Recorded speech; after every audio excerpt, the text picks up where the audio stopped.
So, I mean, that's a fight that I would love to have. Well, let's talk about Terrence Crawford because we saw a wonderful promotion with Premier Boxing Champions and also a top-ranked TGB Promotions as well when they worked on the second Wilder Fury fight. It seemed like Fox and also ESPN, the networks got along. Everyone was working very hard together. How big of a step was that promotion to doing so well and both entities working together to open up the door for you and Terrence Crawford to fight? It's big. This was an interview last week. By the way, I fixed my sound. Apologies. This was an interview last week that Errol Spence, current WBC and IBF 147-pound welterweight champion, did with PBC commentator, announcer, I call him baby hands, but no disrespect, Ray Flores. And as you can see, Errol Spence got some new teeth. If you don't know, he was in a horrific car accident last year where, what was it, a Ferrari or Lambo, whatever, it flipped over multiple times. It's a blessing that he's alive. He's had to have some cosmetic surgery, oral surgery, because, it's being said, I don't even think it's a rumor anymore, that he lost a good portion of his teeth and had his jaw and everything wired up. So here's the news. When he does return, or when boxing does return, he's going to be taking on Danny Garcia after having his jaw wired. Now, fans feel it's hard talking about Danny Garcia because won or loss, looking at his resume, he's one of the best fighters of this era, especially the fact that he don't, duck anybody. You can say what you want about Pacquiao. Well, actually, he did, there has been some shit there. But whatever. The point I'm trying to make is this. Looking at the resume, outside of Ivan Radcak, nobody ever beat Granados this cleanly, in quite some time. Knocked him out. Sean Porter fought him in a very, conservative manner. Put an end to Brandon Rios. The Keith Thurman fight, I had Keith Thurman winning. Samuel Vargas, who's a name now, by the way. Credible name in the rankings of 147. Robert Guerrero, who was on his last legs. Paulie Malignaggi, who was on his last legs. Lamont Peterson, in a fight where Lamont Peterson just danced around. Rod Sokol was a debacle. Mauricio Herrera, I felt he lost that fight. Lucas Martin Matisse, Zab Judah, Eric Morales, Amir Khan, Eric Morales. And for a guy who's coming off of a car accident, very significant fight. Now, they're going to go on and talk about Terrence Crawford and what's going on with that. Before all this lockdown and stuff, I talked about my thoughts on the fight. I feel that Bob Behrman and Al Heyman were on their ways to make the fight. They made Wilder versus Fury 1 and 2. There was talks of even Tank Davis versus Lomachenko if they both won their fights. So let's listen to it a little bit more. Please subscribe. And TstreeT Controversy with FightView360.com. Everything is being overhauled. Everything. I mean, it just has to make sense. Just like Pacquiao and Floyd. I mean, it just has to make sense. It got to be, all the money in the pot. And, everybody get their fair share. So as long as it makes sense money-wise and, it's big enough, I think the fight will happen. Ray's going to push it a little bit more. But let me say this. If he were, now already, for him to come back to me, for him to come back and be fighting Danny Garcia, that's just like, what, you fighting?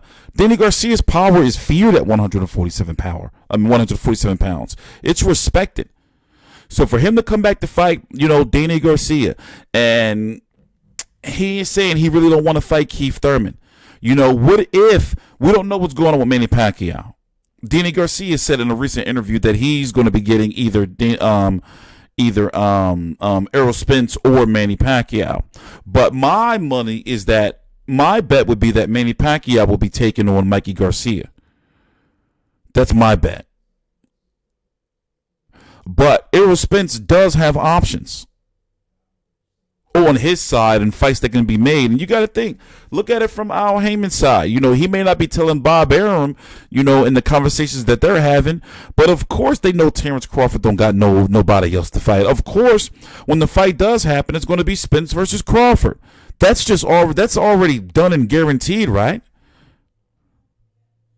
You know, Terrence Crawford, who's he going to fight unless Al Heyman throws him a bone like he did with Felix Diaz, like he did with John Molina, like they were going to do at one point in time with Luis Collazo, right?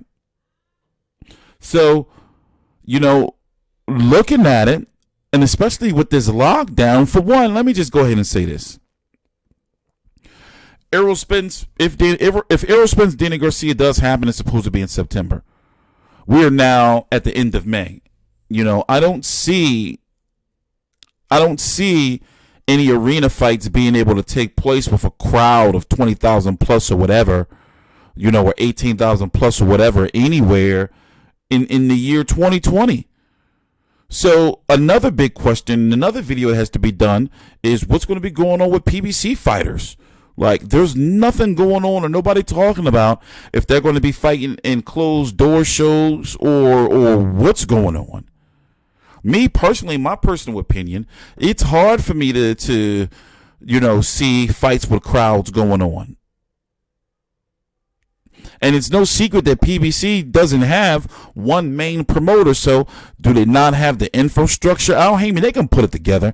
I mean, I would love to know what their plans is. We know the Zone and Matchroom is working on something, or Matchroom is working on something. We know Top Rank is set to put on cards, 3 cards, the week of June the 9th, and, you know, more cards after that.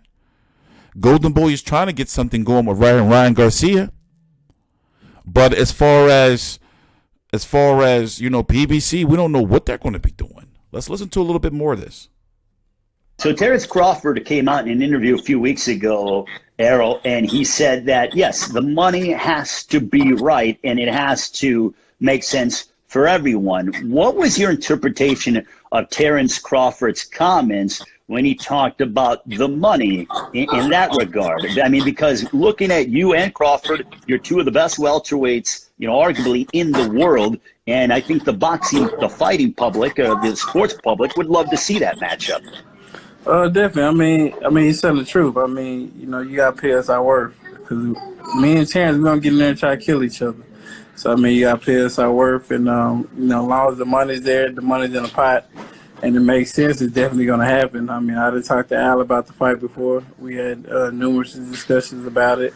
And, you know, he said the same thing. You know, when it makes sense, it's going to happen. So, you know, hopefully it can happen next year. And, you know, I'm looking forward to that. I'm looking forward to fight Terrence Crawford. A lot of his fans and people from Omaha and, you know, just, you know, a lot of his fans saying that I'm ducking them. You know, that's not the case at all. I'd have FaceTime Terrence Crawford before anyway. We had FaceTime probably a couple months ago. You know, I talked about the fight and things like that. So, you know, definitely no ducking in our situation at all. I'm not the type of guy that's going to duck anybody. So, I mean, it's going to happen. It's definitely going to happen. That's some very important information right there. The fighters have spoken before, even though it ended around the time they were really, really heavily going at it on Twitter. You know, and then, you know, Terrence Crawford started getting in his bag talking about Errol Spence was drunk and all that shit. But anyway, moving on. So, you know, from a business standpoint, I understand where they're coming from. I understand where the promoters is coming from. You know, from a fans, they're like, yo, what the fuck? Y'all motherfuckers need to just fight. We tired of seeing you motherfuckers, you know, sitting around. Look what happened with Tony Ferguson and Khabib. Shit like that, you know. But, you know, I have confidence as long as these guys keep winning, the fight, it's going to happen. On Terrence Crawford's side, unless Al Heyman throws him a bone, it doesn't seem like, you know, Sean Porter wants to fight him. You would think that Yordenis Ugas, what is he doing? He should be in the mix. There's a story circulating around that Ugas was supposed to be Errol Spence's mandatory, not Ocampo or whatever. I don't know. It's a story floating around with that. You think Keith Thurman would fight Terrence Crawford? I don't know. I don't think so. You got Sergey Limpinets and they spelled his name wrong. I forgot. I was at this poor guy's name. They spelled this guy's name wrong. Here, let me go to my rankings. My rankings were last updated. They're not fully updated. I last did it, I believe, March the 7th. Last I did it. That's me. I be typing all that shit. I got to go through all the sanctioning bodies and shit. And it's crazy. Akduk Kahorov. Cotrello. This man and Sergey Limpinets are supposed to be fighting for the IBF interim. And then Errol Spence and Daniel Garcia has to happen, or Errol Spence is going to have to drop his belt. And it's looking like it is going to happen. Big balls on him, man. Big dog balls. You know? Anyway, I'm TstreeT Controversy with FightView360.com. Please subscribe.